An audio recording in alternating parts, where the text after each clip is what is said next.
TTB Music Podcast.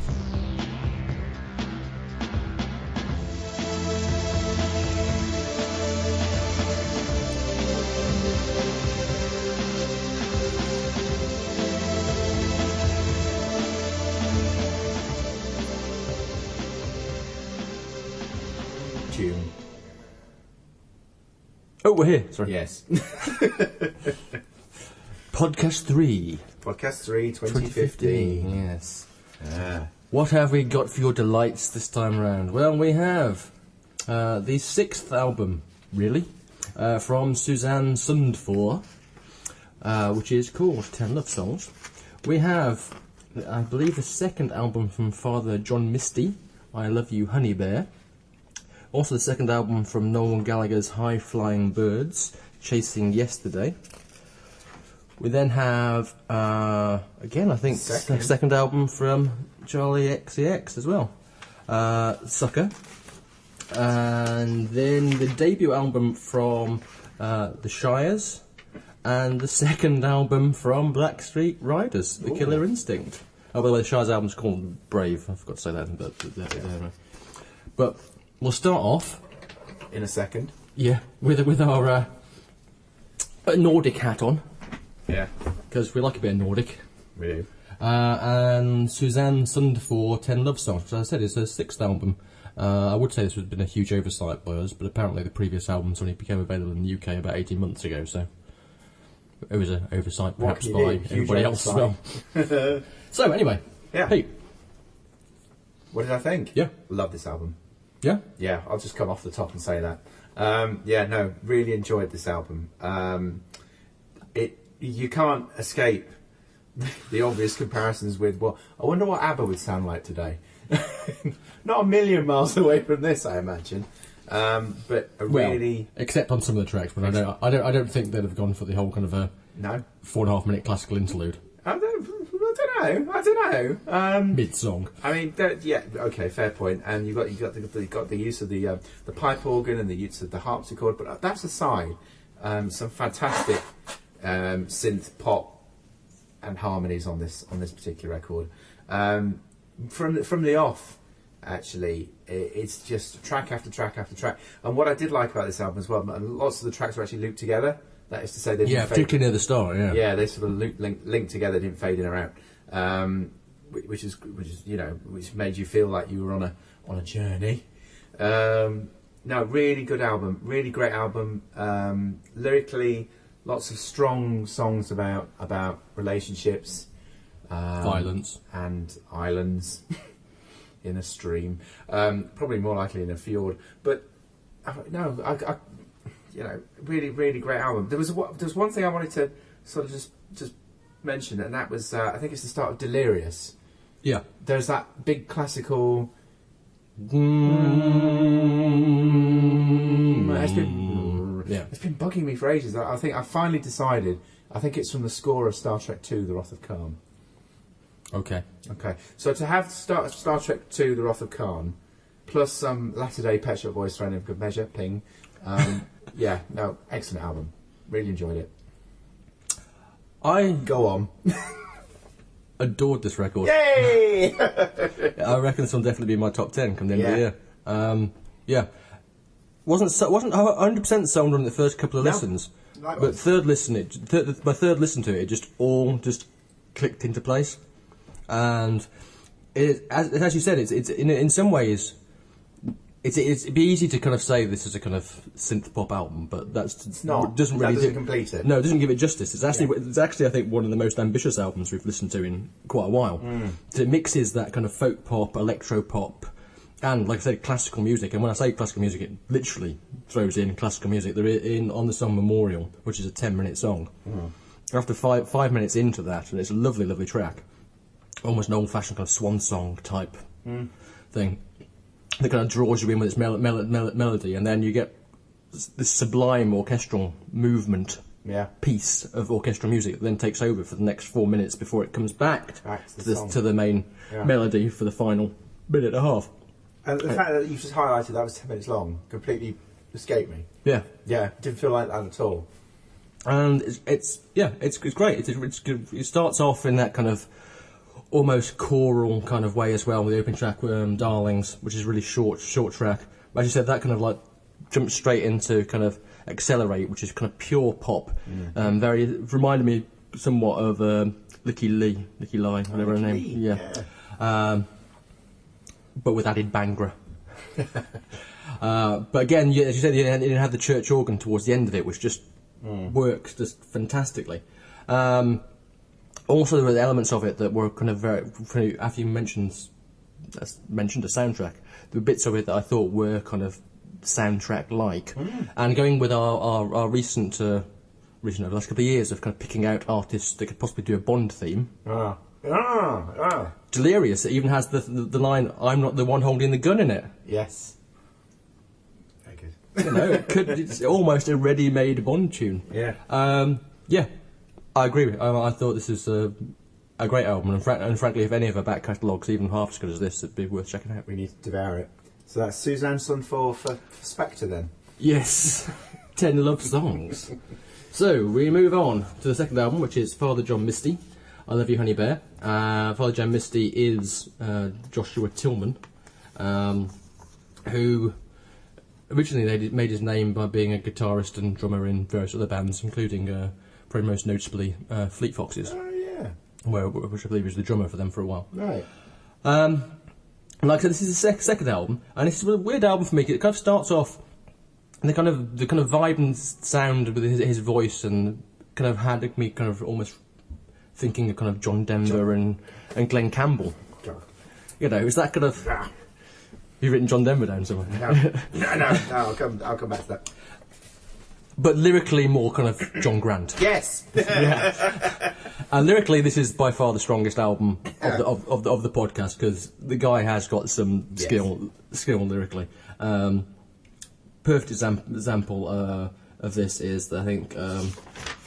Also, he's got a knack for song titles as well. So the fourth track, "The Night Josh Tillman Came to Our Apartment," so about himself.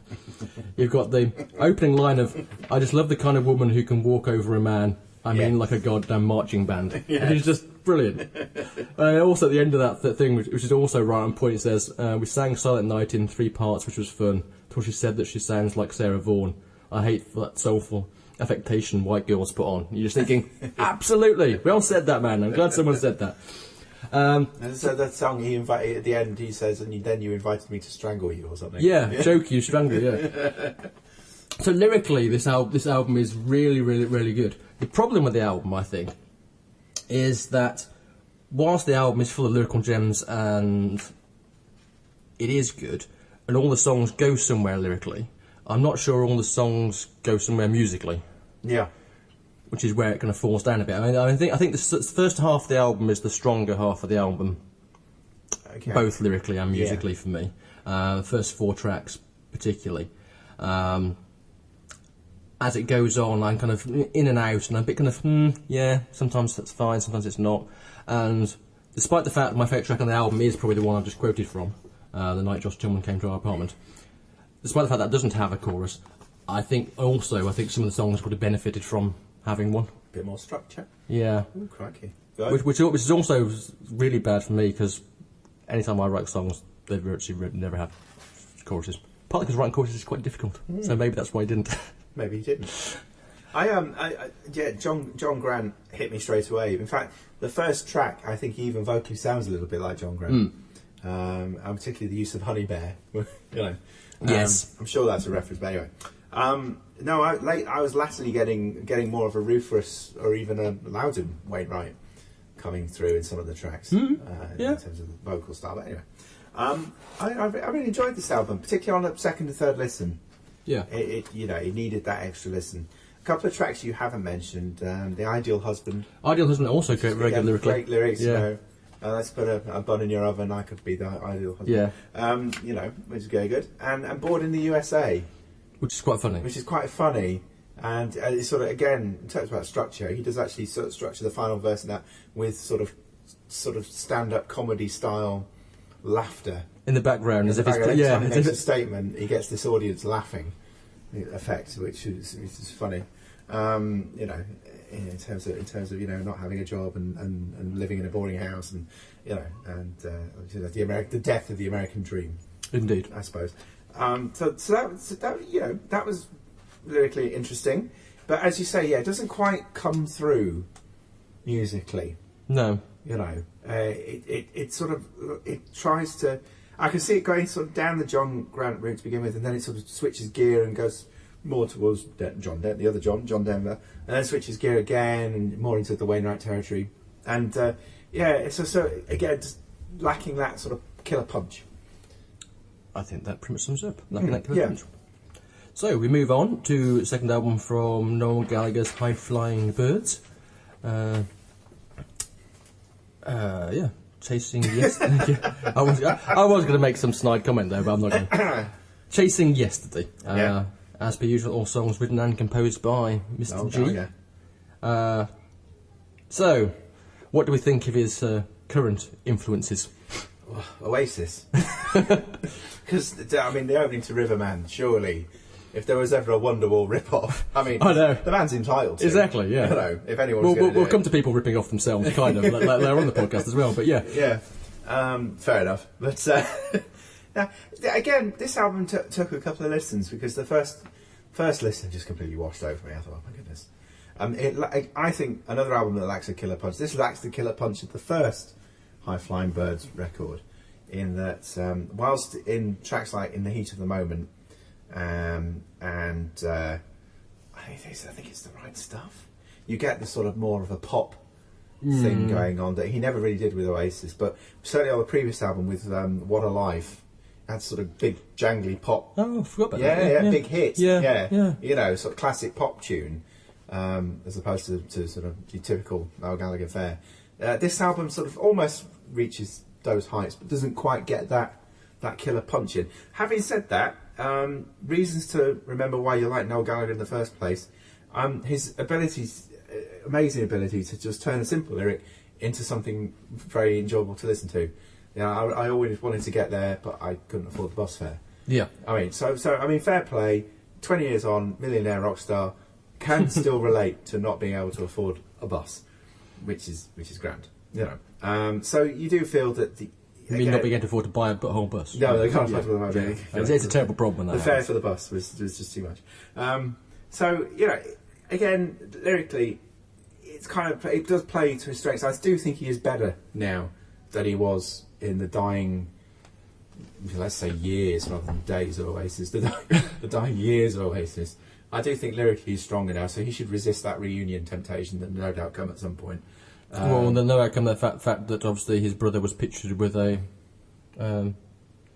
High Flying Birds, all access all areas tag around his neck. Oh, really? All right, okay. Oh, yeah, that's fodder for the press. They love that sort of stuff.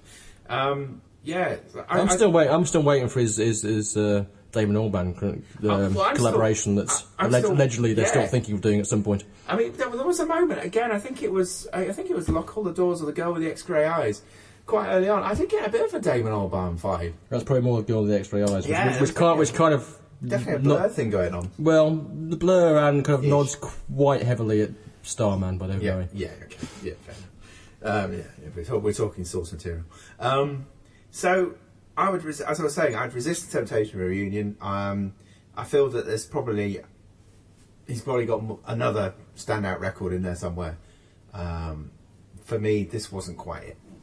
Yeah, I know what you mean. This is quite funny. The thing I do like about Noel Gallagher amusingly, and it's quite prescient, I suppose, considering that we've recently had the Blurred Lines case, is the fact that he's never been shy at borrowing an influence here or there.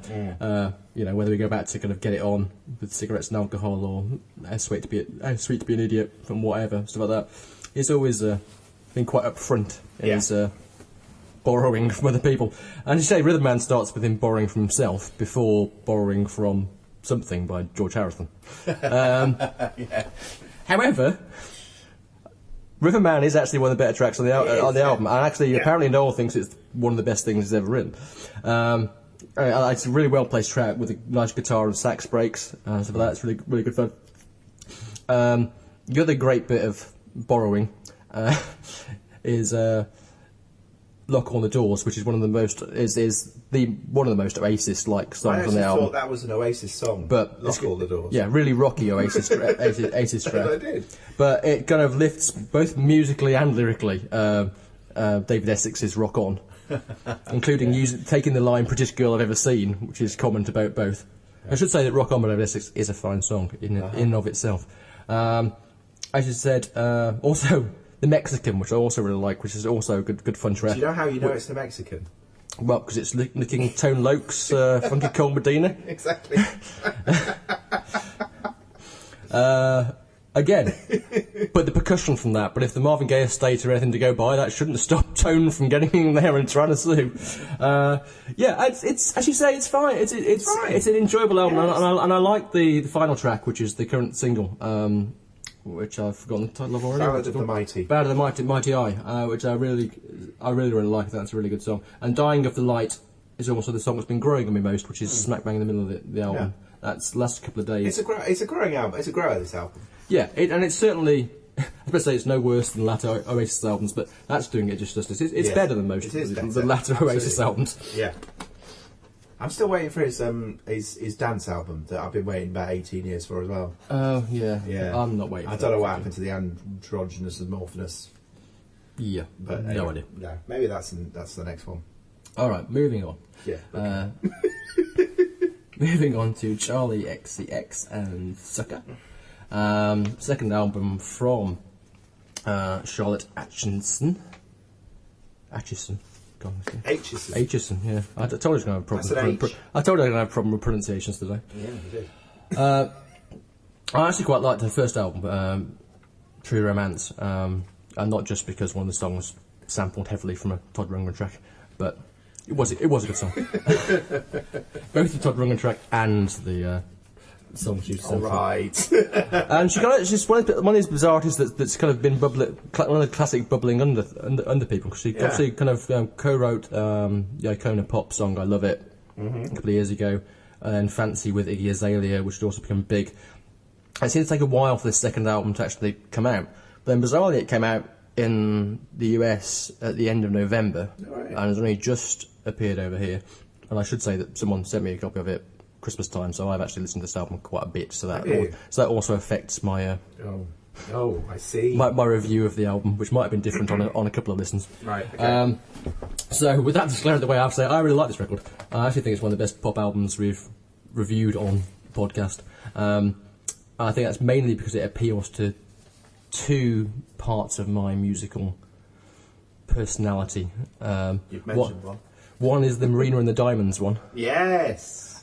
Because vocally she's very similar. Very similar. To Marina, whose third album is coming out this week, I think. Right. So it might be a future podcast review. And also, there's a huge slice of Shampoo in there as well. Shampoo. And I loved Shampoo. I remember Shampoo. Cheesy. Now, you know what? I was only thinking of Shampoo last week. Could this be the reason why? Quite possibly. Had it subliminally crept in there? May well have done. Yeah. So I like that, and I like the fact that for the majority of the album as well, she actually makes a point of sounding English as well. So it's not she's clearly targeting an American audience and a global audience, but she's avoiding, for the most part, going for the mid-Atlantic vocal sound. And I think it's just a fun pop record. It's a collection of enjoyable, infectious pop records, bit of guitar, bit of this, bit of that, without getting kind of overly bogged down by any one particular style. So I like really kind of cheesiness of things like London Queen, when she's talking about going to living in America and stuff, which is just kind of one of her rockier tracks, if you like. Some great, just pure pop songs. Boom Clap, which was a big hit earlier on in the year and late last year in the States. Which I think is just a great pop song. Yeah. Doing It, which is the current single, which I read one brilliant review of it as a single when it came out, which might have been The Guardian, where the comment was, this song even manages to survive the presence of Rita Ora on it. Which I thought was a bit cruel to Rita Ora, to be fair. It's a good song, though. Yeah. As I said, it's a great pop song. Yeah. And I think there's even the less good songs on the album are pretty good.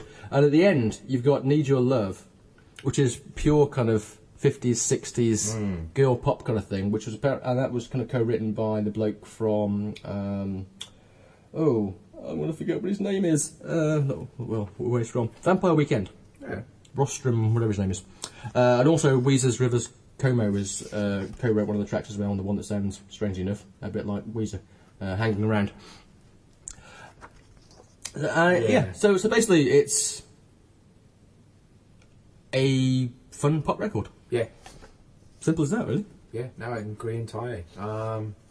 Again, it took me a couple of listens. Obviously, you've had several more, but yeah, it took me a couple. Again, took me a couple of listens. But actually, once I got into it and found my pop roots, you'd think this would appeal to me more, perhaps, than usual. But actually, no. I'd sort of take issue, perhaps, with it being the best pop album we've reviewed for a while. But it's certainly up there in terms of pop albums that we've reviewed recently. Gold coins made me laugh because it's obviously reaching up and grabbing the gold coins. There was a video game reference in there which I really enjoyed, which wasn't obvious at first. And then, again, lyrically very clever in places like London Queen, Body of My Own, quite good. Breaking Up, another favourite of mine. Yeah. In terms of oh, look at me, I'm so popular. Look at you, you're on your own. Yes. Dickhead. Pretty much, yeah. I'm a strong girl. Yeah. Fuck you, sucker. Yeah, exactly. So, good cheesy pop in that respect. Nothing really to add other than, enjoyable record. Good pop album.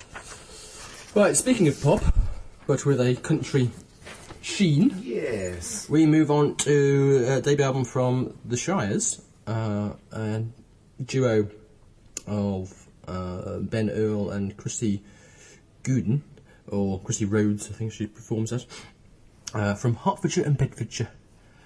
And they are one of two bands that are currently out. They're both, funny duos, that have suddenly made a presence felt in Nashville, but are UK acts. Yeah. Doing the country. Yeah. So does it work?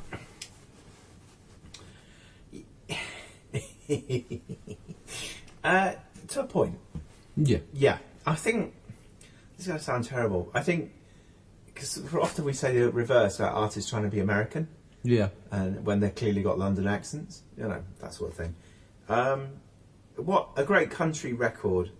Something about the DNA of a great country record. It is American folk music. And as much as I did smile at references to grey skies and village greens. Made in England. That's very funny. And made in England as well. Something I think it's more in the production, really. Lyrics didn't bother me. It was more in the production. It's more of that pop sheen. It was just a little bit too smooth. It is a very polished album. It's a very polished album, and it's got that.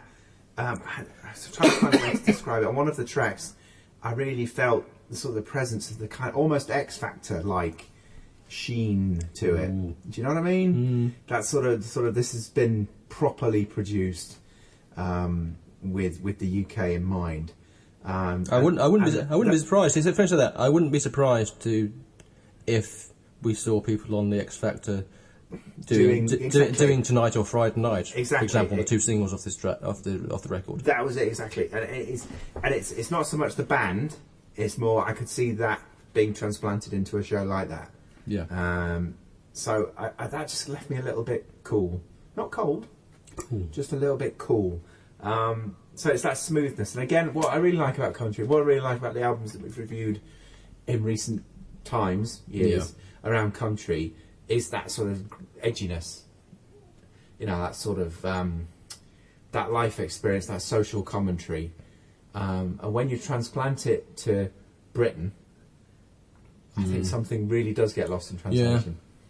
Yeah, I know what you mean. Sorry, I really wanted to like this album. No, I know what you mean. I had some of the same reservations. I think I probably liked it more than you, but I had some of the same reservations about the overall thing as well. I mean, I think when it works, as you say, it is very polished. When it works, because they harmonise very well. Yes. Well, it works, particularly when it's annoyingly catchy, on something like that. I think Tonight, even though that's a song we just picked out as being the kind that could be on there, so I think Tonight is a brilliantly catchy piece of pop genius, frankly. It's just... I heard it on Radio 2 last year, and only heard it once, had no idea what it was, and I was at work kind of singing it, thinking, what am I singing? I didn't have a problem with that. And Friday Night fits into that. The title track fits into that as well. Brave, or that's more of a builder. And worryingly, well, perhaps not worryingly, but that's probably the wrong phrase to use. But was it just me, or did it just sound a bit like Coldplay? Yeah, I know what you mean. Yeah, and I think that's as it kind of goes on. It's kind of really weird. That's what I'm driving at. I think it was just too polished. With, it just had that market in mind, that sort of middle of the road feel to it, which this is where I sort of struggled. I just thought it would just lost something. Yeah, I quite liked All Over Again, and Made in England I quite liked because they were actually kind of, as you mentioned, they were kind of connecting back with England. So I like the kind of lines like, yes, I'm made in England, nowhere I'd rather be, rainy days and milk in my tea, good enough for me kind of thing. And also, I only want a beer if it's poured in a pint, and I'm only going to drink it if we're drinking all night. Yeah, quite. Which I did like, yeah. So I like that kind of thing. No, I enjoyed that song. Yeah, there's a line about fish and chips as well, which is also quite there is a line yeah. about fish and chips, which must have people scratching their heads all over the world. Which, because of that, I was thinking, yeah, okay, that's good that you're at least putting that kind of stuff in there to say, yeah, we may be going to America and try and get this American thing, but the fact the name, the fact they've called themselves the Shires, No, I know, which I also liked. Yeah, it's home counties country blues. Indeed. On that note, we move back to the late 70s, early 80s, and some classic rock. And as I said, the second album from Black Street Riders, Killer Instinct, produced by Nick Raskulinitz, or whatever his name was, who we had problems saying his name last year as well, who featured twice in the podcast last year as producer for Mastodon's Once More Around the Sun and our album of the year, Teeth Dreams, by Hold Steady. So this is essentially what started off as the remaining members of Thin Lizzy performing as Thin Lizzy, and then eventually deciding they wanted to record some new music but not using the name Thin Lizzy. And they've said they decided to do this out of respect for Phil Lynott, which may be true, or it may just because the lawyers from Phil Lynnott's estate said, no, you can't. Being the cynical person that I am. You're too cynical. Anyway, either way, so they made a first album a couple of years back. Since then, I think the lineup's changed again slightly, and now I think Scott Gorham's the only member of Thin Lizzy still in the band. Now, the main pits are him, Ricky Warwick, I think, used to be in The Almighty, and Damon Johnson, who was Alex Cooper's ex-guitarist, or one of Alex Cooper's ex-guitarists. And they've made an album that is pure British hard rock of the 70s, early 80s, and very much in the Thin Lizzy mode, I think. The sound, it's a kind of sound that you don't hear often these days, and probably haven't heard since the last Darkness album, because the Darkness were also pastiching that kind of period almost, if you like, but a rather good pastiche quite often. This is very, very similar, but at least they have the advantage of actually having an original member of the band they're pastiching in their band. But having said that, I think this is actually a rather good classic rock album for me. Handful of really good songs. Killer Instinct, Finest Hour, Soldier's Town, which for Lizzy fans kind of borrows quite blatantly from both Black Rose and from Over the Hills and Far Away from Gary Moore. And towards the later part of the album, Through the Motions and Sex, Guns and Gasoline all tick the right boxes for me. In short, it's kind of an album that would appeal to people who, like me, grew up in that kind of period but struggle with any kind of like new releases from Deep Purple or the Scorpions or UFOs, so that you kind of buy or listen to and you kind of think, yeah, there's still some okay stuff on there, but it's not really doing it. On this evidence, they need to replace themselves with kind of younger versions of themselves, and let them get out and do it, because I quite enjoyed this record. Yeah. I didn't know that about the connection with Teeth Dreams, actually. and I got a real hold steady vibe off the opening track, the Killer Instinct, and I think this would also appeal to sort of perhaps the harder, heavier fans side of the hold steady. Well, there is that kind of bar band kind of. Yeah. I mean, Thin Lizzy always had that kind of aspect to them as well. So I guess that would be. So I would say that actually, right, you know, based on what you said, these guys have been around a long time, but actually this record also ironically feels quite fresh. Yeah. Yes, of course, it's a pastiche to an era of classic British rock or Irish rock, and Yes. Yeah, exactly. And you know, it's sort of that classic rock period of the 70s. But at the same time, this felt quite modern. It felt new. It had, you know, it had a fresh feel to it. So I wouldn't get too hung up on the evolution of the band or where they came from. Actually, it's quite an enjoyable record. Yeah. You know, It kind of rattles along quite well. You know, Yeah. it didn't particularly drag. no, not at all. Not quite my thing, but nevertheless, I didn't mind it. And as I say, I got that sort of modern rock vibe off it as well. Very good. So they're doing a good job. I'm sure they'll be pleased. On that note, well, actually, I would say, what's your favourite album of the month? But I think we already know what both our favourite albums are. I enjoyed all these. I've actually.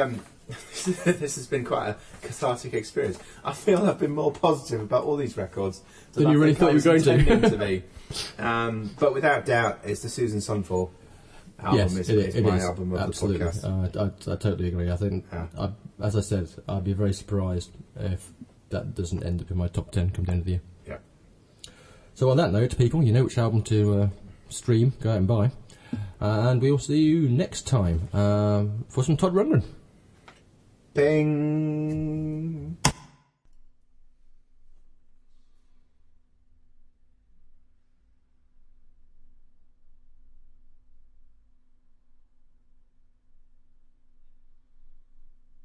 You've been listening to the CTTV Music Podcast.